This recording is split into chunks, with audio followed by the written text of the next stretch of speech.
Ang hirap talagang mag-let go ng attachment, no?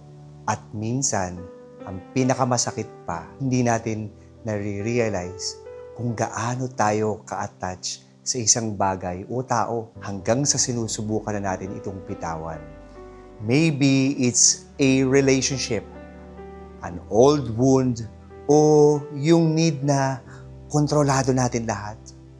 Akala natin nagbibigay ito ng security, pero ang totoo, unti-unti tayong inuubos. That's why I love the 14-day detachment challenge on the Halo app because it helps us recognize kung ano yung unti-unting nagnanakaw ng freedom natin at tinuturuan tayong mag-let go through prayer. Hindi natin ito ginagawa para mawalan ng pakialam sa mundo. Ginagawa natin ito para makahanap ng deeper peace, freedom, at trust sa Lord.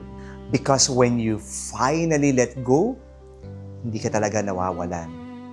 For the first time in a long time, nakahinga ka na ulit. Download Halo app today and begin finding your inner peace with the Detachment Challenge.